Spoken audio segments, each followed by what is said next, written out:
Doing things as a family is something that is very important to me, and I remember going to the zoo with my family when I was younger. The elephants were my favorite animals to see, and even though one time, after a foot surgery, my mom parked me on a hill in my wheelchair and I rolled down, I always loved going.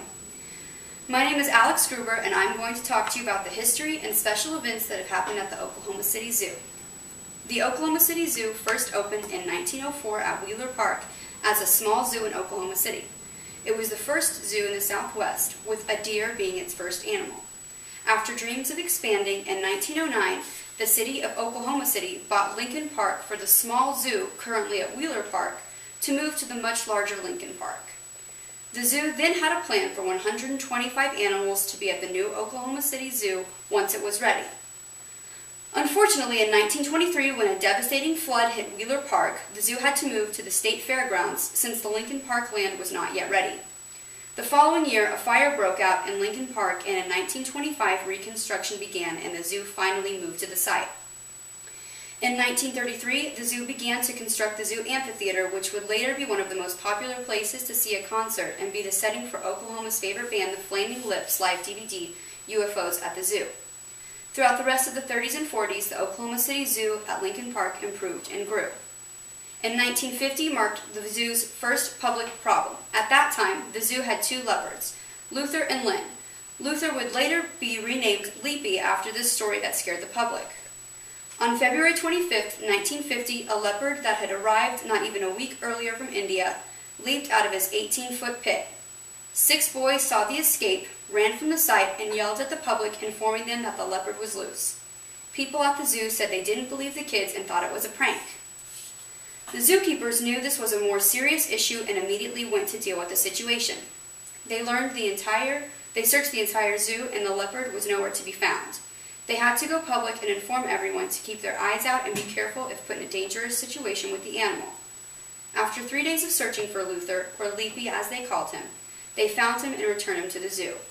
It was said in a Life magazine article that over 3,000 Oklahomans, Civil Air Patrol, and the Air National Guard took part in the search to find Leapy.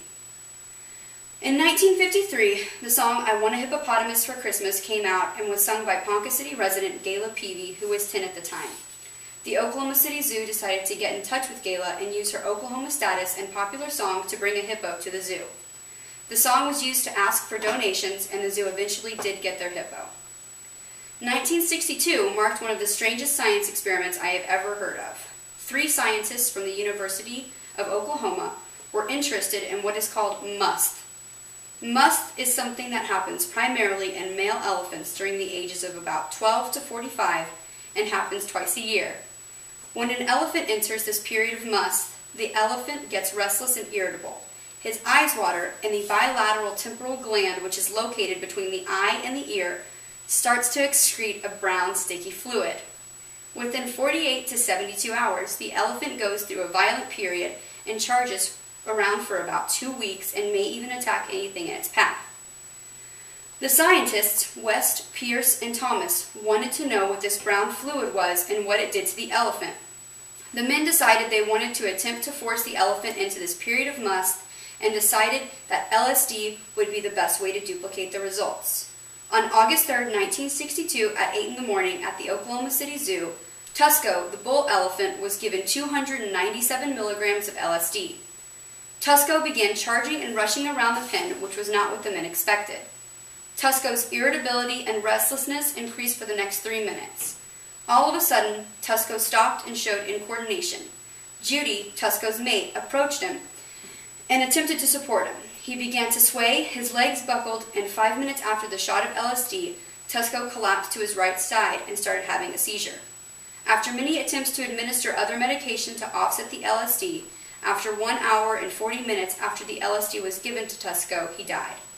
It was later determined that Tusco died from strangulation due to a laryngeal spasm. Although no story, in my opinion, will top that as far as strange Oklahoma City Zoo events, the attack at the zoo on November 20th, 1998 is still something worth mentioning. A Malaysian tapir attacked a female zookeeper while she was giving a normal feeding to the animal. The animal latched onto the zookeeper's arm with her mouth and pulled her through the 2-foot square. The tapir, named Melody, tore off the zookeeper's arm around the mid-bicep area. The arm was too mangled and could not be reattached.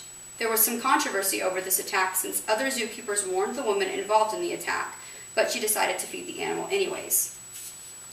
As you can see, the Oklahoma City Zoo has been the setting for some strange things, but even with these fun facts, some of them not so fun, the zoo will always be a popular and important place for families to spend time together.